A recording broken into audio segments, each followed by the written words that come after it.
E esse vídeo resume um pouco do que vimos ontem. Então, para que eu não seja tão repetitivo, a gente vai assistir esse vídeo e você vai entender a necessidade de ter missionários no Japão. Muita gente pergunta por quê?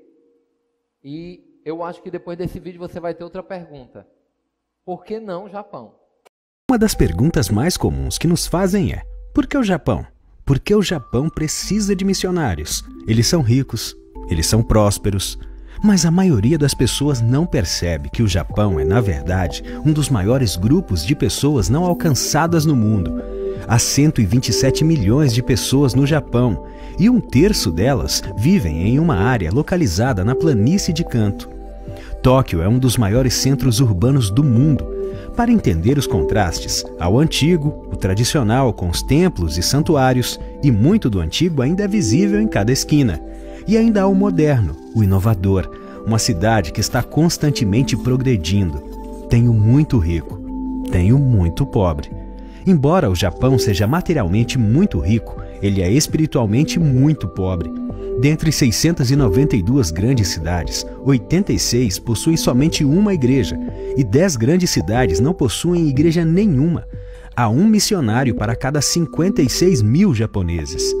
O shintoísmo e o budismo são as maiores religiões no Japão. Estas religiões são mundialmente praticadas, mas honestamente não inteiramente acreditadas. 79% dos japoneses, quando perguntados se eles tivessem que escolher uma religião, expressaram um grande interesse no cristianismo. Mas por quê? Por que então eles não aceitam a Cristo? Há muitas razões. Depois da Segunda Guerra Mundial, o imperador Hirohito declarou para a nação que ele não era um deus. Alguma coisa nasceu no coração dos japoneses nessa época, e eles começaram a pensar: bem, se esse homem que era um deus não é mais, como nós possivelmente poderemos acreditar em alguma coisa? A falta de esperança começou a entrar na nação. 11% dos japoneses desejam que eles nunca tivessem nascido. 85% dos jovens se questionam até mesmo do porquê eles existem. Há uma falta de esperança no Japão que pode somente ser respondida pelo Deus que os fez, pelo Deus que sabe por que Ele os criou. O Japão tem o 6º maior índice de suicídio do mundo.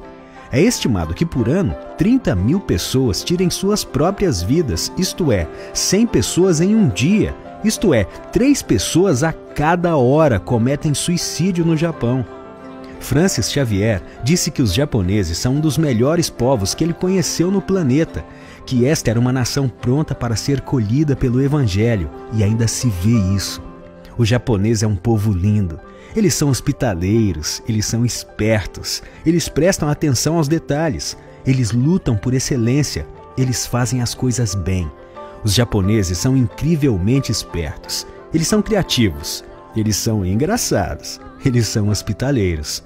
Há tanto talento, tantos dons, há tanta coisa que é maravilhosa sobre essa cultura, mas ao mesmo tempo, famílias estão se destruindo. Pais trabalham tantas horas por semana que a cada semana seus filhos os veem 1 hora ou menos. Estas são pessoas sem pais. Essa é uma geração sem pais. Existem homens e mulheres que estão crescendo neste país que não sabem quem são. Eles não sabem o que significa amadurecer. Muitos japoneses experimentam a falta de esperança quase como se fosse uma constante realidade em suas vidas. Então, qual é a resposta? É óbvio que Jesus é a resposta. É óbvio que Jesus é a fonte de esperança. É óbvio que Jesus é o único. Ele chamou essa nação. Ele está chamando essa nação. Foi Ele quem disse: eu te chamei pelo nome para ser o meu povo escolhido. Eu acredito que Deus vai transformar o Japão em uma das maiores nações que enviam missionários no mundo. Eu acredito que os japoneses são a chave para alcançar o restante da Ásia e a chave para alcançar o mundo muçulmano. Mas o único jeito para que eles saibam disso é se você vier. Se você disser sim. Nós precisamos de professores, nós precisamos de atletas, nós precisamos de artistas, seja qual for o seu dom. Nós precisamos que você venha e traga o que o Senhor tem te dado para alcançar uma nação que está no ápice do avivamento. no ápice de ser liberada como uma nação que envia. Por que o Japão? Na verdade, a pergunta seria: por que não o Japão?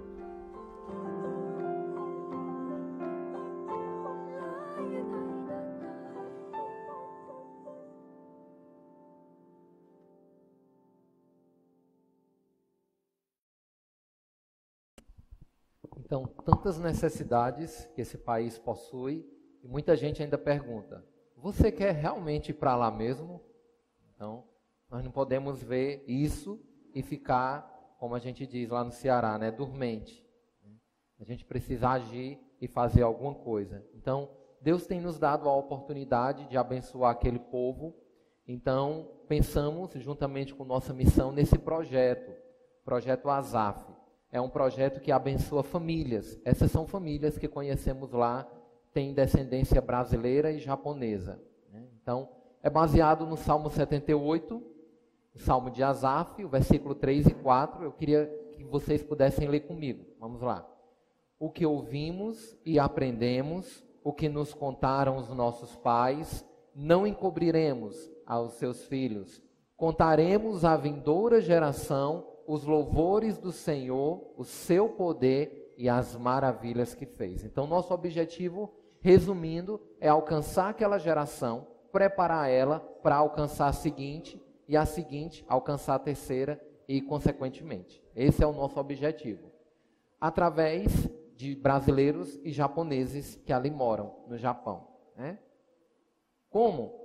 Eu sendo pastor de igrejas ali, implantando igrejas, e também ajudando outras igrejas, dando treinamento para os pais, como ajudar os seus filhos a crescerem na fé, a conhecerem a Jesus e ficarem fortes nos caminhos do Senhor, e também fazer outros discípulos, porque sabemos que esse trabalho é muito ousado e precisamos de mais pessoas para nos ajudar. Quem sabe Deus possa estar levantando alguém dessa igreja. Eu, como muitos de vocês, participei de muitas conferências missionárias, organizei muitas conferências missionárias e um dia Deus me chamou para ir para mais longe. Quem sabe o mesmo não pode acontecer com alguém daqui. O nosso alvo era ir nesse ano, mas sabemos que ainda não é possível. Deus tem dito não para a gente, apesar dele já ter nos garantido 40% do que precisamos para viver lá mensalmente. Algumas igrejas e pessoas têm cooperado individualmente e louvamos ao Senhor por isso. E viemos nessa igreja, estamos durante esse ano inteiro fazendo isso, divulgação, porque muitos não conhecem essa realidade e o nosso projeto. Então, fiquei pastoreando uma congregação por 4 anos, lá na cidade de Maranguape. O pastor Davi já foi nos visitar lá, a cidade do Chico Anísio, Então, esse ano a gente entregou a congregação, mas ela ainda é realizada na nossa casa para a gente ficar divulgando nas igrejas. Então, por isso que eu dediquei esse final de semana para estar aqui com os amados. Algumas curiosidades. O custo de vida lá no Japão é um pouco diferente aqui no Brasil, por ser um país de primeiro mundo, então tudo é mais caro. Lá nós queremos morar de aluguel, porque o nosso objetivo é implantar uma igreja num local e depois se mudar para outro. Então, lá não existe o Minha Casa Minha Vida. É o governo japonês que aluga casas. Então, a casa que a gente ficou hospedada, que o pastor morava, era alugada da prefeitura. Então, teremos gasto com aluguel, alimentação. Quantos de vocês têm alguma fruteira na sua casa, no seu quintal? Levante a mão. Ou um pezinho de jambo, pelo menos para sujar? Olha só. Agradecemos a Deus pelas fruteiras, porque o Japão não tem mais lugar para plantar novas plantações. É um país com pouco espaço. Então, por isso que os alimentos chegam mais caros, tudo importado. Vem com o imposto do país que vendeu e com a inspeção sanitária japonesa. Então, é caro a alimentação, principalmente de produtos de países tropicais, como frutas e verduras e também carne. Transporte não é tanto problema porque eles andam mais de metrô e de bicicleta. Então, isso a gente tira de letra. Mas o plano de saúde, a escola, é obrigatório para todo cidadão. Uma parte é paga pelo governo e a outra parte o cidadão precisa manter. Então, ora por nós com relação a isso. e também gastos com água, luz e comunicação, né, com as nossas igrejas aqui cooperadoras. Então, que você possa estar orando por nós. Eu agradeço a Deus porque esses dias o nosso estande tem sido bem visitado pelos irmãos. Tem esse cartãozinho de oração, de você lembrar de orar por nossa família, e um plano de como você pode ajudar, se o Espírito Santo lhe incomodar a fazer isso. Amém? Vamos abrir a Bíblia para o livro de Marcos, capítulo 16. E à noite nós vamos conversar um pouquinho mais sobre esse projeto. O pastor vai dar a oportunidade. Ele já sinalizou que sim. Então, lembre de orar por nós nas suas orações.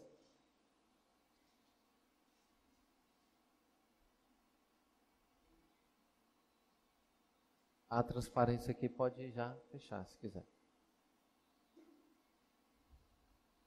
Amém?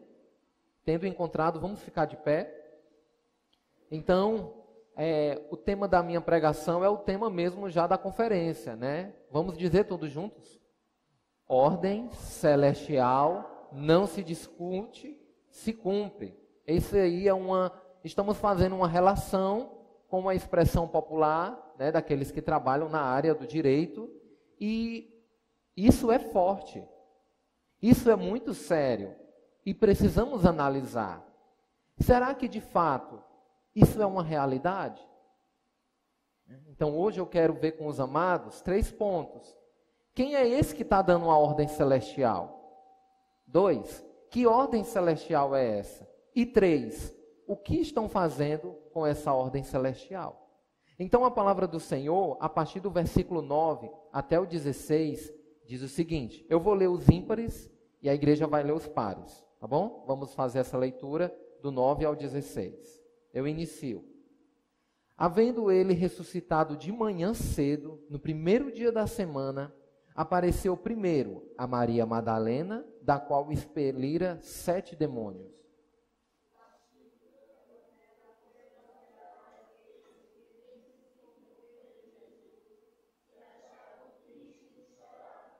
Estes, ouvindo que ele vivia e que fora visto por ela, não acreditaram.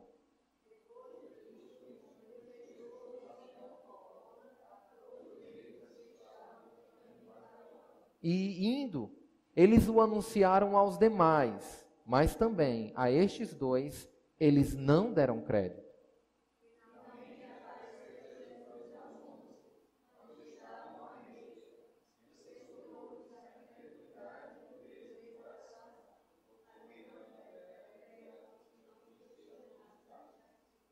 E disse-lhes, ide por todo o mundo e pregai o evangelho a toda criatura.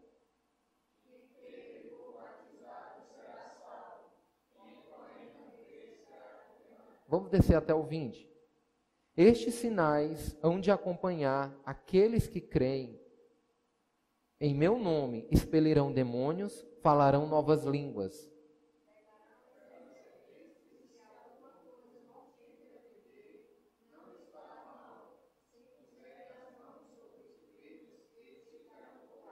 De fato, o Senhor Jesus, depois de lhes ter falado, foi recebido no céu e assentou-se à destra de Deus.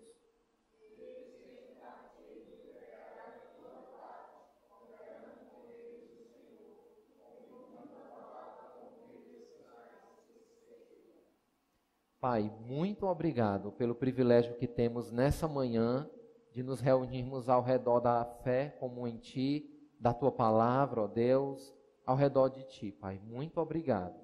Seja com esse tempo, eu louvo ao Senhor por essa conferência. Nós não podemos medir os frutos, o que o Senhor vai fazer nesses dias, ó Pai, e frutos a longo prazo também. Eu só quero Te agradecer, Pai. E usa a Tua palavra agora. Usa Teu Espírito Santo para convencer cada um que está ouvindo essa Tua palavra. Em nome de Jesus, amém. Podeis assentar. Então, se uma ordem celestial não se discute, se cumpre, vamos ver quem é essa pessoa que dá essa ordem celestial. Nós precisamos conhecer quem ele é, né? Usando uma palavra do vocabulário judeu, uma influência que deixaram aqui no Nordeste, essa pessoa que disse isso tem cacife, né? Para dizer isso, isso é uma palavra judia, né? Que foi deixada aqui, herança judaica. Quem é esse que pode ditar? Quem é esse que pode impor, que pode direcionar, né, algo ou alguém? Então nós precisamos observar, dentro desse próprio texto, algumas características. Veja aí o versículo 9, e você vai conhecendo, se você tiver caneta para anotar, vai anotando que vamos ver muitas características desse que nós não podemos discutir. No 9 diz que ele havia ressuscitado. Então nós podemos perceber que esse ser, ele é ilimitado com relação à eternidade.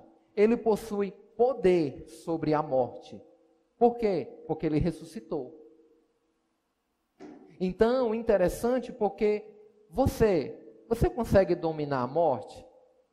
Não. Você pode tentar de diversas maneiras adiar, mas um dia, de 100% das pessoas que nascem, 100% morrem. Então, é uma coisa que nós não podemos evitar. Esse não. A morte não o prendeu, porque ele ressuscitou. Então, esse ser, ele tem poder sobre a morte. O faraó, ele se preparava todo, né? Fazia uma pirâmide enorme. Imagina o trabalho de tantos homens e mulheres para construir aquelas pirâmides todas. Mas ele não voltou a viver novamente, como eles almejavam, né? Mas Cristo não. Esse que dá ordem, ele tem poder sobre a morte. Versículo 10. E partindo ela, a Maria Madalena, foi anunciá-lo, aquele que, tendo sido companheiros de Jesus, se achavam tristes e choravam. Estes, ouvindo que ele vivia e que fora visto por ela, não acreditaram. Então, interessante porque esse que dá essa ordem, esse que tem autoridade sobre a morte, ele consegue ter um relacionamento afetivo com as pessoas, a ponto de deixar pessoas tristes por sentirem a sua falta. Então, esse ser é um ser popular, né? Interessante porque esse é o nosso Deus. Ele tem uma importância. E Jesus, mesmo sendo perseguido naquele tempo, também ele era muito popular. Ontem vimos o pastor Aésio falando sobre cerca de 12 mil pessoas que estavam ali sendo alimentadas em uma das multiplicações. Então esse é o nosso Deus, um Deus que ele tem a sua importância. Hoje muitas pessoas querem ser importantes, querem fazer de tudo para ter um respaldo. Nosso Deus, ele é importante, né? As pessoas reconhecendo ou não, ele tem a sua importância. Versículo 12 nos mostra mais uma característica desse que dá ordem. Veja na sua Bíblia. Depois disto, manifestou-se de outra forma a dois deles que estavam de caminho para o campo. Você deve lembrar aquela história lá de Emaús. E aí o interessante é porque o autor aqui, Marcos, ele diz que o Senhor se manifestou de outra forma. Então, esse que dá ordem, ele não é limitado a só carne e osso. Então, ele rompe com as barreiras físicas e as barreiras geográficas. O seu poder é ilimitado, nós não podemos medir. Mas é isso que a palavra, o texto bíblico nos ensina, não é? Interessante a gente ver isso sobre esse Deus que dá uma ordem. Então, por aí você já começa a pensar, rapaz, se esse que dá uma ordem tem todas essas características diferentes de mim, que sou um ser humano, eu tenho que pensar duas vezes antes de querer discutir algo com ele, com a sua palavra. É melhor pensar assim, né? Veja aí o versículo 14. Finalmente apareceu Jesus aos 11, quando estavam à mesa, e censurou-lhes a incredulidade e dureza de coração, porque não deram crédito aos que o tinham visto já ressuscitado. É a segunda vez que diz que ele aparece do nada para aqueles homens que estavam reunidos. Então, mais uma vez mostrando sobre o poder ilimitado, a onipresença de Jesus Cristo. E outra coisa tão interessante é porque ele sabe de todas as coisas. Ele sabe que aqueles discípulos não estavam dando crédito. Mesmo que alguns dissessem, olha, nós o vimos. E aqueles que andaram com ele, isso é besteira. Você não viu, não. Você delirou. Você não estava com o juízo certo. Então Jesus vai lá e diz, olha, vocês não creram. Vocês desconfiaram de mim. Se vocês tivessem lembrado, naquela época não estava assim, da minha palavra, vocês teriam crido quando seus companheiros me viram e vieram comentar com vocês. Então, ele aparece novamente com o seu corpo transformado. Versículo 16. Podemos extrair mais uma qualidade, um atributo de Jesus. Quem crer e for batizado será o quê? O que diz na sua Bíblia? Salvo. Aí tem a continuação. Quem, porém, não crê será o quê? Condenado. Interessante a gente perceber o Senhor Jesus aqui, ele demonstrando que tem um poder sobre a vida espiritual de todos os homens. Poder para salvar e também o poder para condenar. Ele abre a boca e diz, olha, eu posso salvar. E ao mesmo tempo ele diz, eu também posso condenar. Então, este homem, ele tem poder sobre a vida espiritual de qualquer ser humano, né?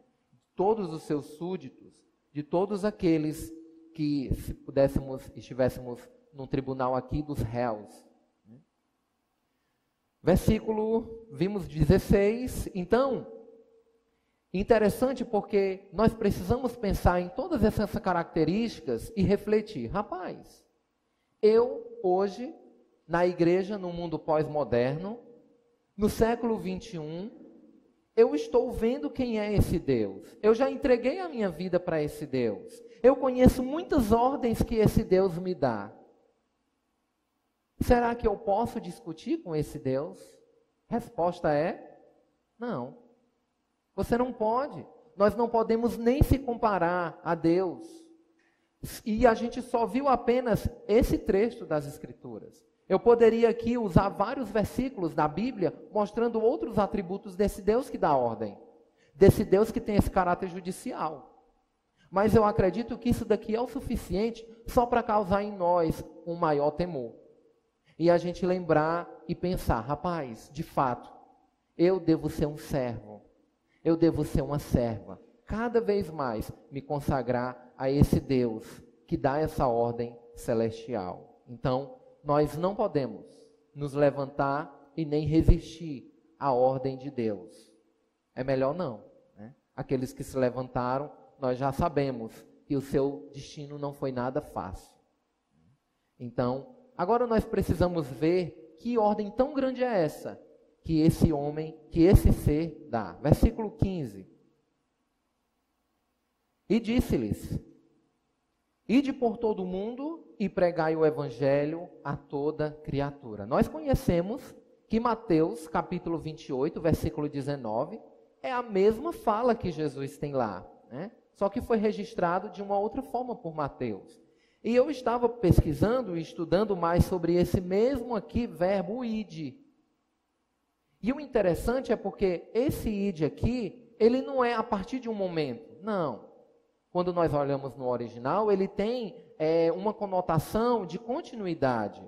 Enquanto você está vivendo, enquanto você está indo na sua caminhada cristã, o que você deve fazer? O versículo diz, pregai o evangelho a toda a criatura.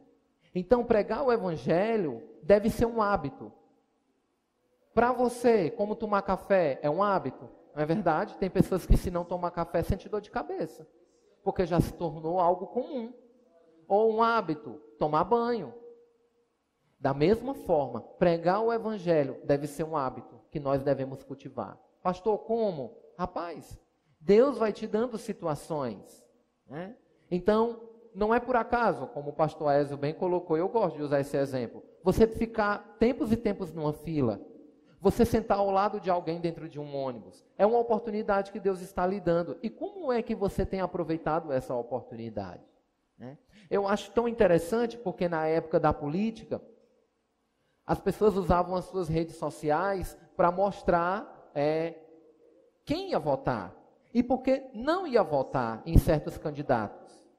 Então, se Deus tem nos dado tecnologia suficiente para a gente expor os nossos pensamentos, Por que é que todos os dias nós não podemos ir lá no nosso grupo de WhatsApp e aí postar um versículo da Bíblia? Eu vou estar compartilhando a palavra de Deus.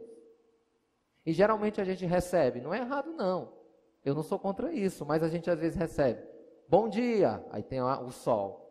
Bom dia, aí tem uma flor. Bom dia, aí tem uma pessoa se espreguiçando. E por que não versículos da Bíblia? A palavra de Deus. Então nós precisamos compartilhar o máximo. Isso tem que ser um hábito. Isso tem que ser um costume. E você só vai ter esse hábito se você tiver um início.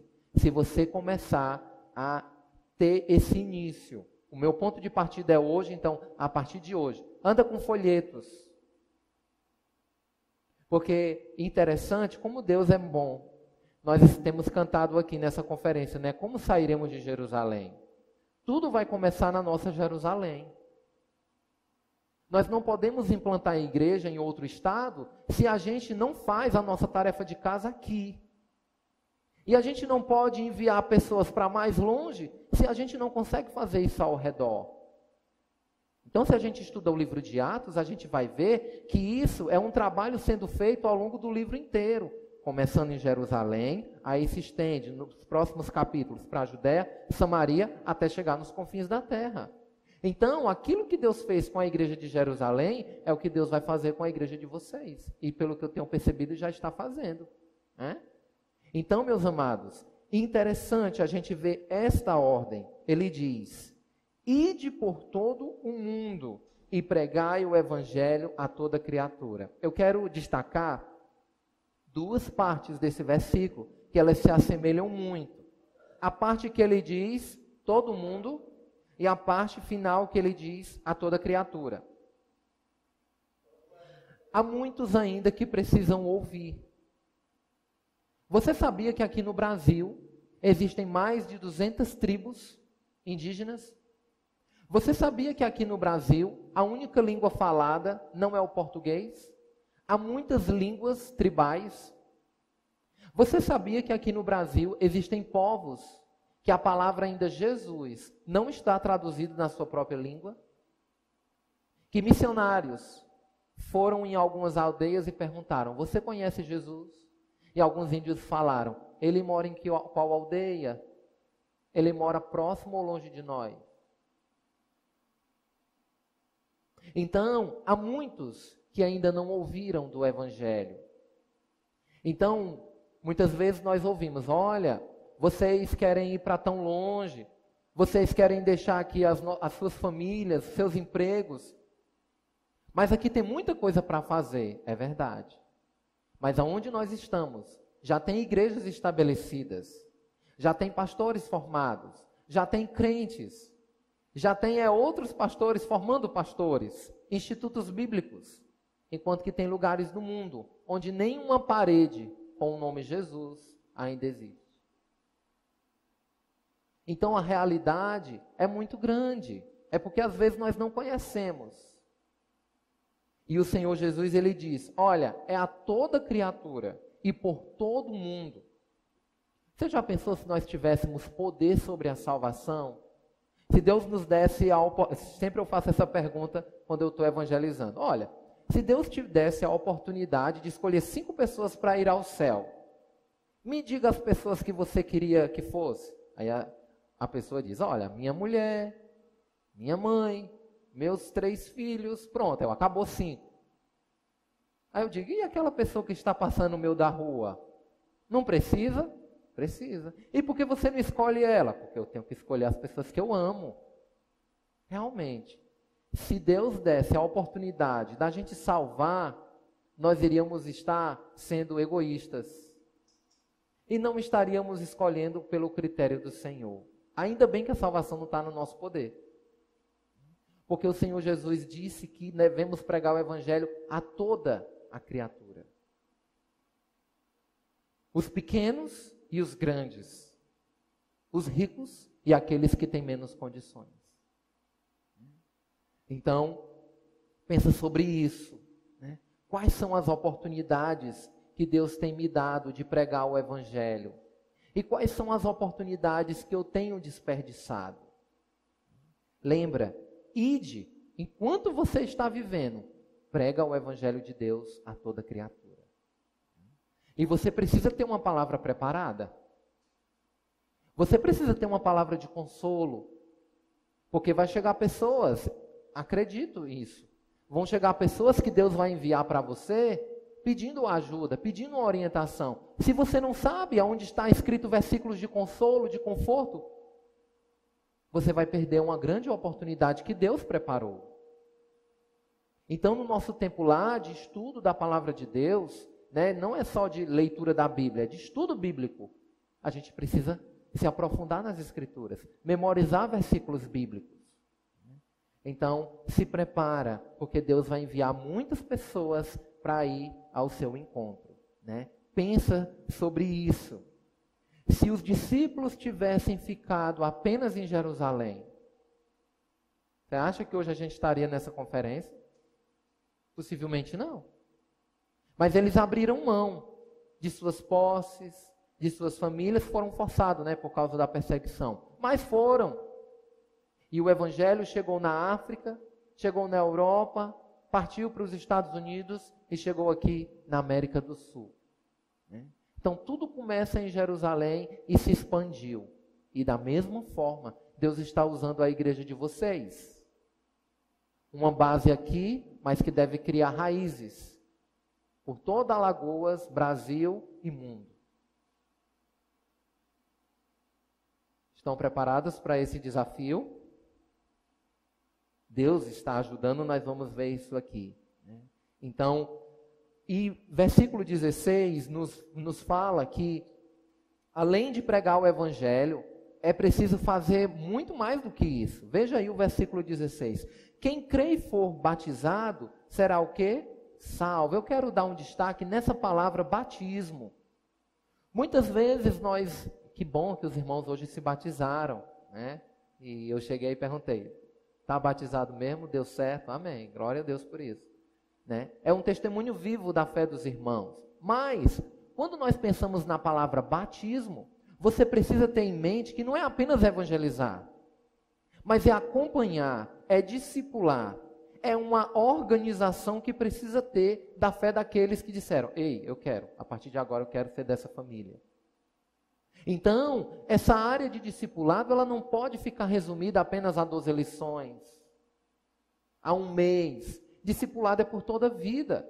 Desde quando você que é casado, saiu da casa dos seus pais para constituir uma nova família e você deixou de ser filho? Nunca. Você continua tendo pai e mãe, só não mora junto. Então, da mesma forma, como nós geramos filhos na fé, nós precisamos dar um acompanhamento a estes. Por um tempo, vai ter que ser um acompanhamento mais aproximado. Mas o tempo vai passando e esse acompanhamento vai se distanciando mais, porque naturalmente, supõe-se que essa pessoa vai crescer nos caminhos do Senhor. Mas não deixou de ser filho seu na fé. E você não deixou de ser pai na fé. Então, pensa sobre isso. As pessoas que você alcançou, como é que elas estão? Você tem dedicado parte do ano para entrar em contato com essas pessoas, fortalecer a fé daquela pessoa, doar um livro, incentivar, né, aquela pessoa a trilhar com mais sucesso nos caminhos do Senhor. Então, pensa sobre isso. Eu vou evangelizar, mas se Deus abençoar, aquela pessoa vai se converter e, através daquela pessoa, Deus vai levantar uma igreja.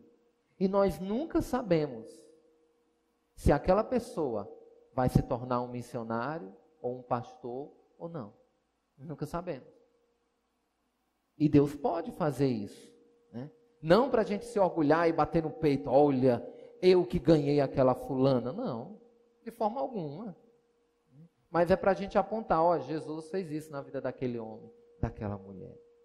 Então, é um trabalho grande, mas é feito pelo Senhor. Nós somos apenas instrumentos usados pelo nosso Redentor. Muito bem, né? Então nós vimos aqui quem é que dá essa ordem, vimos qual é essa ordem, e agora nós vamos ver o que foi feito com a ordem celestial. Veja aí o versículo 20, nós vamos dar um salto e vamos agora ver o versículo 20. E eles, tendo partido, pregaram em toda parte, cooperando com eles o Senhor e confirmando a palavra por meio de sinais que se seguiam. Então, interessante porque, bem dizer, essas foram as últimas palavras de Jesus. Então ele sobe aos céus, os anjos aparecem e dizem: ei, vão para casa. Do jeito que vocês viram ele subir, ele vai voltar. Então continua a vida de vocês normal. E os discípulos voltam. Só que os discípulos, eles voltam com uma responsabilidade, embutidos com uma ordem celestial. E o versículo aqui, Marcos, ele é claro. Ele não diz que aqueles homens discutiram. O que foi que eles fizeram? Veja o verso 20. Tendo eles o quê? Partido. Eles obedeceram de imediato. Eles saíram ali daquele lugar e eles foram continuar suas vidas. E enquanto eles estavam vivendo, eles estavam pregando a palavra de Deus. Eles estavam anunciando a Cristo Jesus como Senhor. Essa expressão é muito normal no nosso contexto. Mas naquele tempo do Império Romano, você abrir a boca e você dizer que era um seguidor de Jesus Cristo, o Cristo, rapaz, isso dava morte. Isso gerava uma revolta entre religiosos e isso era uma afronta ao governo romano. Porque o imperador romano era considerado o quê? Um deus. Então como é que um homem de carne e osso vem agora querer usurpar o poder do imperador romano? E os nossos primeiros irmãos, eles tiveram essa coragem. Eles poderiam morrer, como muitos depois morreram, né? Porque não desistiram da sua fé. Então a gente diz, o Senhor Jesus, Cristo. Mas essa expressão hoje, ela é normal, a gente não está sofrendo nenhum perigo por expressar isso. Naquele tempo a história era outra. E Deus ajudou aqueles irmãos. E eles foram, pregaram em toda parte, como aqui diz o versículo 20. Eles estavam divulgando, eles estavam compartilhando. Eles morreram. Não foi? Os discípulos não morreram, os apóstolos morreram. Mas você é um discípulo hoje? Sim. Porque discípulo quer dizer um seguidor obediente. Você é um seguidor obediente de Jesus. E você? Você está fazendo a mesma coisa que eles fizeram? Diz aqui no versículo 20, tendo partido, pregaram em toda parte. Por todos os lugares que o Senhor tem permitido você chegar. Você tem pregado o Evangelho? Pensa nas pessoas que estão ao seu redor, nos lugares que você tem o hábito de ir. Você já deu o privilégio para essas pessoas de ler uma passagem das Escrituras? Se não, reveja isso. E não perca essa oportunidade, preparada pelo Espírito Santo. Que precisa não ser discutida, mas o quê? Como diz aí o tema? Cumprida. E amados, é triste a gente fazer um comparativo com os dias de hoje, com aquele tempo. Se a gente olhar apenas essa parte aqui do Evangelho de Marcos, nós vamos ver que aqueles discípulos obedeceram. E hoje, será que os crentes, eles têm discutido essa ordem? Ou eles têm cumprido? Isso é muito sério. Quando eu não falo do Evangelho, quando eu não oro por missionários, quando eu não estou alicerçado, envolvido com o ministério da igreja local, sabe o que eu estou fazendo? Eu estou discutindo da ordem celestial. Porque tudo isso daqui são aparelhos que Deus usa para a expansão do seu reino. Então, se você não ora por missionários, você não ora pela vida do seu pastor, a vida dos seus irmãos, pela obra de expansão do evangelho no mundo, se você não oferta, se você não chega para aquele missionário, aquela missionária e diz, olha, eu estou contigo, eu estou orando por ti, ou seja, você não apoia, é triste. Você está passando por uma crise espiritual na sua vida cristã. Isso é uma realidade que a igreja do século 21 está vivendo. E nós precisamos repensar sobre o que temos feito, o que é que nós temos feito para que não descumpramos essa ordem celestial.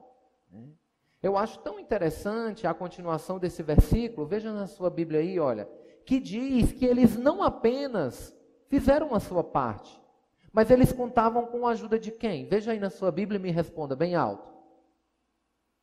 Versículo 20. Diz o seguinte: cooperando com eles quem? O Senhor estava cooperando com eles. A gente vai lembrar das palavras do pastor Aésio ontem. Se o Senhor não estiver abençoando aquele trabalho, ele não vai ser frutificado. A gente vai fazer por legalismo, porque tem que fazer, porque é uma obrigação, porque se meu irmão não me vê fazendo, ele vai falar de mim. Esse não deve ser o foco. Precisamos obedecer e contar com a ajuda de Deus, o Todo-Poderoso. Porque se ele não agir, o nosso evangelismo vai ser furado. Se a gente quiser receber a glória, se a gente quiser dar glória a uma instituição, cadê a glória de Deus? O nome do Senhor, que era o foco principal, não vai ser alcançado, não vai ser atingido. Então é melhor nem começar a fazer. Porque aqui diz que aqueles discípulos, eles estavam contando com a ajuda do Espírito Santo de Deus. Nós temos contado com a ajuda do Espírito Santo quando a gente pega o nosso celular e a gente fala uma palavra amiga para alguém.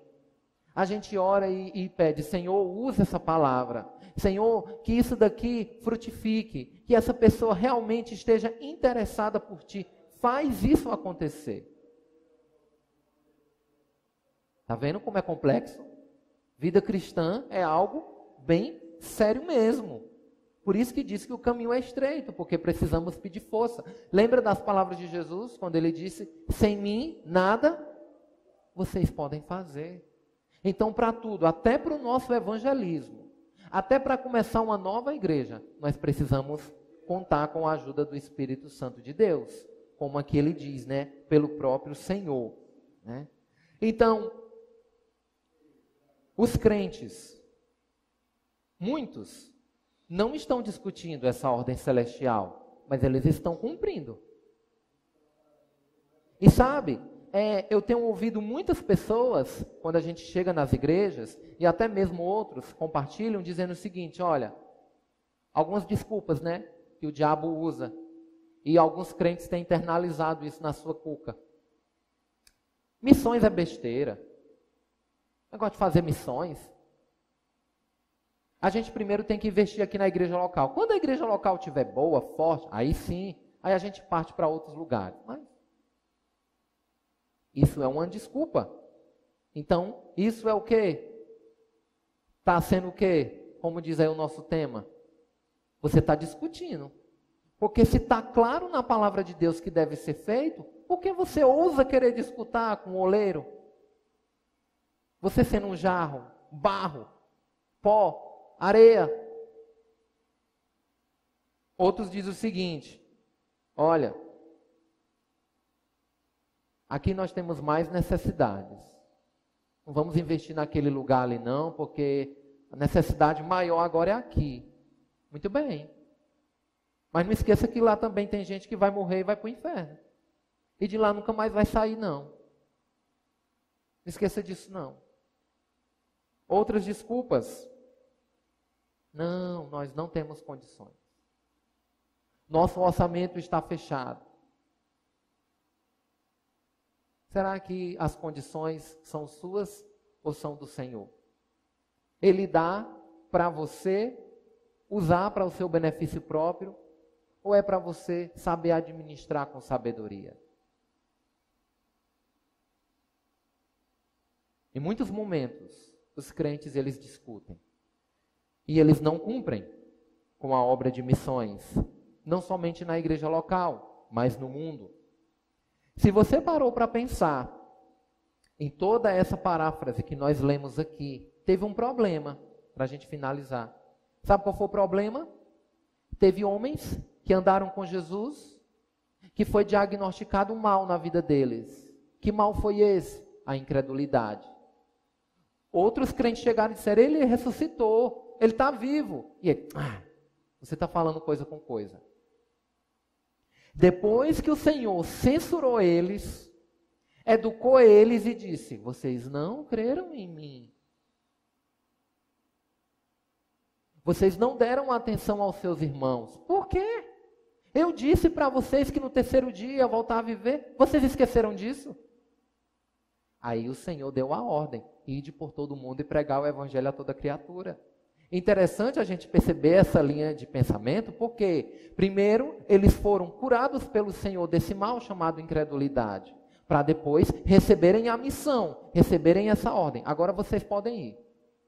Agora que vocês já aprenderam, vocês estão preparados para pregar no mundo inteiro. E talvez esse choque esteja acontecendo hoje com você. Deus talvez esteja lhe chacoalhando espiritualmente, lhe curando de alguma coisa que você achava, de algum pensamento, de algum preconceito na área espiritual da vida cristã, para dizer: agora sim, com a mente limpa e pensando como eu quero que você pense, e de por todo mundo e pregar o evangelho a toda criatura. Então, pensa sobre isso. Oportunidades que Deus está te dando para você fazer mais para a expansão do reino dele. Quero encerrar esse sermão pensando na figura de uma grande missionária na China. O nome dela era Christiana Tsai. Se você já leu esse livro da editora Fiel, eu não estou ganhando nada por isso, estou fazendo a propaganda porque o livro é bom, né? É uma biografia, a Rainha do Quarto Escuro. Quem era essa mulher, a Rainha do Quarto Escuro? Ela foi uma chinesa, ganha para Cristo pelo trabalho de missionários americanos. E o interessante, porque conta a história toda da vida dela e os últimos dias dela, ela passou lá numa torre na China e ela não podia descer as escadas, porque ela já estava muito doente. Por isso que o nome do título é, A Rainha do Quarto Escuro, porque ela ficava lá em cima, num sobrado. E o interessante é que sabe o que ela fazia para evangelizar? Ela tinha um gatinho.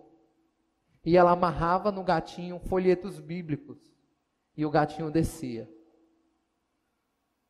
Horas depois o gatinho voltava. Já não estava mais com folheto no pescoço. Alguém pegou aquele folheto e leu. E ela ficava orando. Que Deus usasse aquele trabalho. Que ela tinha tanta vontade de fazer, de descer, mas não podia. Saúde limitada.